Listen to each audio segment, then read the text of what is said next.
Content ಕನ್ನಡಿಗನ ಮತ್ತೊಂದು ವಿಡಿಯೋಗೆ ಸ್ವಾಗತ. ಬೆಳಿಗ್ಗೆ 5 ಗಂಟೆಗೆ ಎದ್ದು ವರ್ಕೌಟ್ ಮುಗಿಸಿ ಸೂರ್ಯನ ನೋಡ್ಕೊಂಡು ಕಾಲೇಜಿಗೆ ರೆಡಿ ಆಗೋದಕ್ಕೆ ಹೊರಟೆ. ಅಲ್ಲೇ ದಾರಿಲಿ ನಮ್ಮ ಬಾಯ್ಸಿಗೆ ಬಾಯ್ ಹೇಳ್ಬಿಟ್ಟು ಇದು ಇವತ್ತಿನ ತಿಂಡಿ ಪಲಾವ್. ಮೊನ್ನೆ ಟೊಮೆಟೊ ಬಾತೆ ಅಂತ ಅನ್ಕೋಬೇಡಿ, ಇದು ಇವತ್ತಿನ ಸ್ಪೆಷಲ್ ಪಲಾವ್. ಎರಡು ಒಂದೇ ಕಲರ್ ಇದೆ ಅಷ್ಟೇ, ಬೇರೆ ಏನು ಡಿಫ್ರೆನ್ಸ್ ಇಲ್ಲ. ಒಂದು ಹೊಸ ಬುಕ್ ಓದ್ತಾ ಇದ್ದೀನಿ, ಇದರಲ್ಲಿ ಏನೇನು ಕಂಟೆಂಟ್ಸ್ ಇರುತ್ತೆ ಅದನ್ನೆಲ್ಲ ನಿಮ್ಮ ಜೊತೆ ಶೇರ್ ಮಾಡ್ತೀನಿ. ಇದರಿಂದ ಏನೇನು ಯೂಸಸ್ ಆಗುತ್ತೆ ಅನ್ನೋದು ಶೇರ್ ಮಾಡ್ತೀನಿ.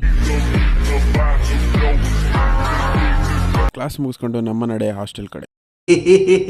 ನಾನು ಪುನೀತಣ್ಣ, ಶಿವಣ್ಣನವರ ಅಭಿಮಾನಿ. ಕರ್ನಾಟಕದ ಜನತೆಗೆ ಕಾಪಿ ನಾಡು ಚಂದು ಮಾಡ್ತಿರುವ ನಮಸ್ಕಾರಗಳು. ನನ್ನ ಮಗ ತಿನ್ನಲ್ಲ ಅಂತ ಖಾಲಿ ಆಗೋದಾಗ ತಿಂತಾರೆ.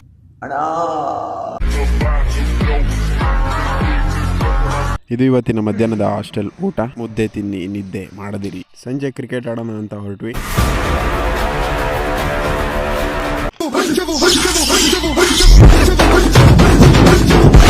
ನೈಟ್ ಊಟ 2 ಮುದ್ದೆ 1 ಮೊಟ್ಟೆ ಅಷ್ಟೇ.